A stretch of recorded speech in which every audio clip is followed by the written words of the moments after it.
Donc maintenant, pour ce qui est du système MMM, qui est un autre modèle qui est possible, on peut dire que notre système a M serveurs. Donc on n'a pas un seul serveur, on en a plusieurs. On a toujours une file d'attente de taille infinie. Dans ce contexte-là, on a encore un taux d'arrivée lambda, un taux de service de mu, mais mu c'est pour chacun des serveurs. Fait qu'on en a M qui fonctionne en même temps, ce qui nous permet d'avoir un taux de service de M fois mu. Donc, ce qu'il faut voir, c'est qu'on a deux phases dans cette modélisation-là. On a la première phase où on a M tâches ou moins.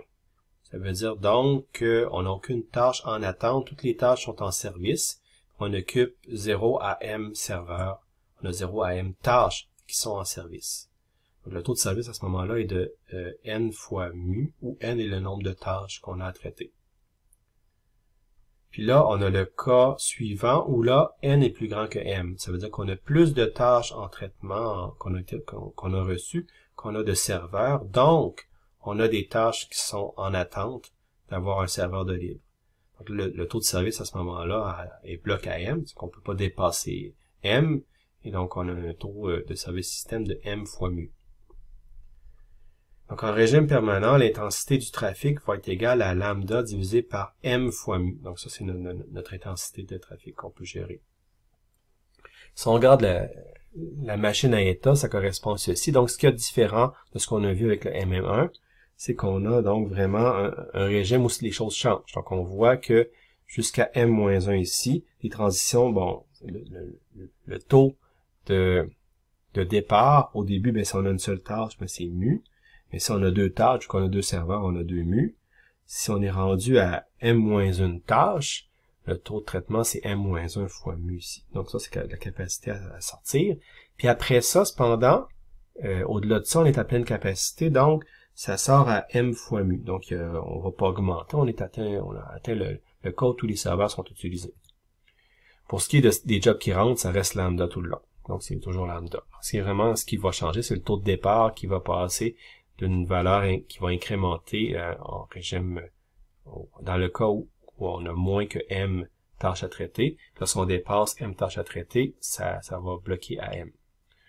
La probabilité d'avoir un système vide est pas simple, donc c'est la grosse équation ici qu'on a à gérer. On voit que finalement, on a les deux cas de figure. On a ici la première partie ici qui correspond au cas où on a moins de tâches qu'on a de serveurs. Puis après ça, on a le cas où N est égal à M et plus grand. Donc, N est plus grand ou égal à M.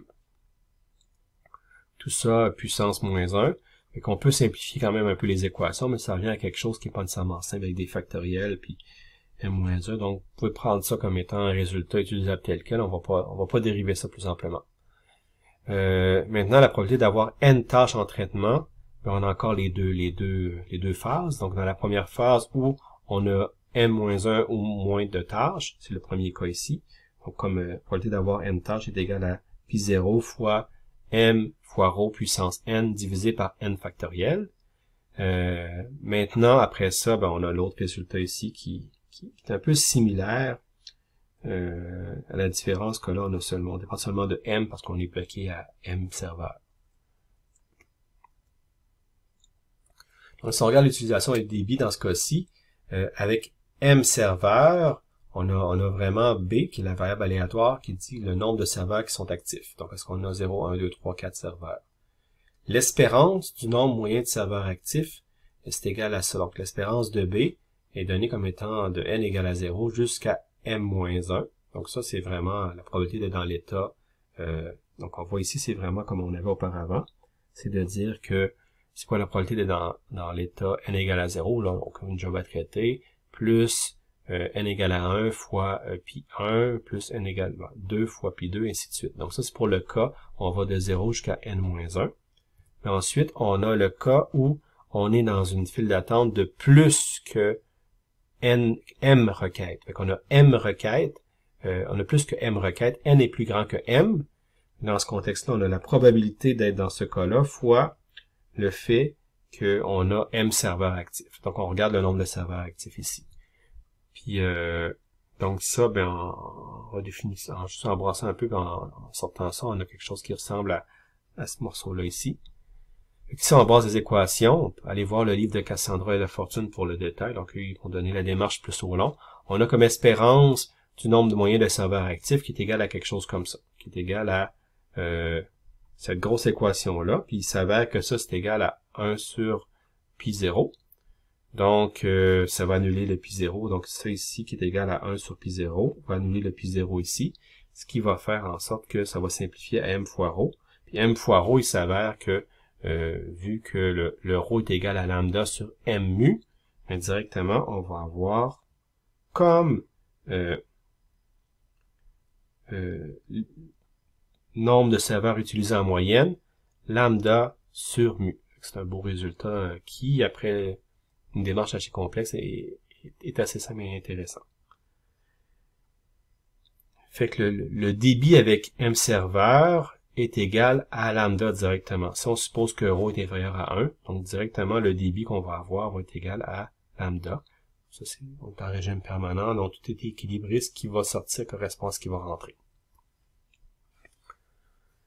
Maintenant, si on regarde la taille de la file et le temps système, si on regarde la taille de la file d'attente moyenne ici, on a l'espérance de la taille de file qui serait égale à tout simplement la sommation de n égale à 0 jusqu'à infini, n qui est le nombre de requêtes à traiter, qui nous donne finalement une taille de file fois la probabilité d'être dans l'état n, d'en avoir n effectivement. Et donc si on développe ça, on arrive avec cette équation-là. Donc ici, c'est égal à m ρ plus m ρ puissance m divisé par m factoriel fois ρ sur 1 moins ρ carré, tout ça fois pi 0. Ce qui est intéressant, c'est de voir que lorsque la taille de la file d'attente tend vers 0, donc la taille de la file d'attente tend vers 0 lorsque ρ tend vers 0. C'est-à-dire que lorsque l'utilisation est faible, ce qu'on a, c'est que ça ici, donc on a un ρ ici qui va faire en sorte que tout va s'annuler, tout va se simplifier directement. Donc, on a également cette affaire-là ici. Donc, on a des ρ ici qui vont faire en sorte que la taille de la file d'attente va être nulle. Ça fait du sens. Si l'utilisation est très faible, on s'attend à ce qu'on ait une file d'attente très petite. Et inversement, lorsque ρ tend vers 1, c'est là que c'est particulièrement intéressant. Lorsque ρ tend vers 1, la taille de la file d'attente tend vers l'infini. Fait que c'est cohérent avec ce qu'on a vu tout à l'heure. Puis ça, c'est causé par cet élément-là de l'équation, à savoir que on tend à quelque chose comme 0 puissance 2, 1 sur 0 puissance 2, peu importe. Ce 1 sur 0 nous fait amener à des valeurs de taille de file d'attente très grandes. On a aussi le temps système moyen. Donc, le temps système moyen est égal à ceci. Là, prenez ça comme étant donné. Ça vient du livre de Cassandra et la Fortune. Donc, le temps système moyen, l'espérance du temps système est égale à 1 sur mu lorsque ρ tend vers 0. Fait que le serveur est toujours disponible lorsque le trafic est faible. Fait qu'il n'y a pas de... le temps de service... le temps système correspond au temps de service. Maintenant, il y a une probabilité de mise en attente. C'est un résultat très intéressant. C'est la probabilité qu'une requête soit mise dans la file d'attente, soit pas traitée immédiatement par notre serveur. Donc ça, on peut dire que le PQ, c'est égal à la probabilité que la taille de la file d'attente, incluant ce qui est en service, soit plus grande ou égale à M. Ça veut dire qu'on a plus de requêtes qu'on a de serveurs. Fait que ça veut dire qu'il y a des requêtes qui ne sont pas servies immédiatement, qui sont en attente. Et donc ça, c'est égal à ce qu'on a ici, directement. Ça, c'est un résultat qui est intéressant, qui a été utilisé en téléphonie dans le temps où c'était pas numérique nécessairement, dans le temps où on avait vraiment des lignes qui étaient tirées entre la résidence et le central. C'est encore un peu comme ça jusqu'à un certain point maintenant. C'est qu'on voulait savoir c'est quoi le nombre de lignes nécessaires pour assurer une disponibilité de 1 moins PQ, donc de s'assurer que 99,995% du temps, quand quelqu'un décroche le téléphone, il y a une tonalité. S'il y a une tonalité, c'est parce qu'il y a un lien avec le central, ça veut dire qu'on a une ligne. Donc, l'idée, c'est d'avoir une capacité suffisante pour s'assurer que ce soit très rare qu'il y ait tellement d'appels faits en simultané que le réseau téléphonique ne permette pas de faire notre appel, qu'on soit en attente qu'il y ait une ligne de disponible. Donc ça dépend des taux d'appel puis les durées d'appel. Donc on avait un taux d'appel qu'on donne comme étant lambda et une durée d'appel qui est égale à 1 sur mu. Il faut penser que les réseaux cellulaires, ça peut être un peu la même chose, à savoir le nombre maximum de cellulaires qui peuvent se connecter à une même base, à une même antenne, éventuellement, si on atteint la capacité maximale, on ne pourra pas faire d'appel, le cellulaire aura pas de connexion possible. Donc, c'est peut-être pas aussi noir ou blanc, dans le sens qu'il y a peut-être une dégradation du service en cours lorsque il y a beaucoup de cellulaires qui sont en communication en même temps, mais quand même, ça donne un peu l'idée. Donc, ce genre d'équation-là est intéressant pour pouvoir bien dimensionner notre système, entre autres un système de téléphonie. Maintenant, on va voir un autre système qui est un autre cas où là, on a un nombre infini de serveurs. Donc, on a un nombre infini de serveurs, on a une file d'attente qui est infinie également. Donc, on appelle ça un système MM infini. Et là, ce qu'on peut regarder, c'est quoi la probabilité qu'il n'y ait aucune tâche en traitement. Donc, ça, c'est le pi 0. C'est égal directement à l'exponentielle de moins ρ. Maintenant, si on regarde la probabilité d'avoir n tâches en traitement, on s'entend que, surtout qu'il y a une tâche, il n'y a aucune tâche qui est mise dans le fond avec un nombre infini de serveurs. On n'a pas besoin de file d'attente tout court parce qu'on a suffisamment de serveurs pour servir tout le monde. Je dis qu'il y a une taille de file d'attente infinie. Oui, mais dans le fond, il n'y en a juste pas de file d'attente parce qu'on a assez de serveurs pour servir toutes les requêtes qui rentrent. Maintenant, la probabilité d'avoir n tâches en traitement, c'est égal à pi n, qui est égal à l'exponentielle de moins ρ sur fois ρ puissance n divisé par factoriel de n. L'utilisation est égale à ça ici, 1 moins exponentielle de moins ρ. Le débit est égal à lambda. La taille de la file d'attente est égale à ρ, soit lambda sur mu. Le temps système moyen est égal à 1 sur ρ.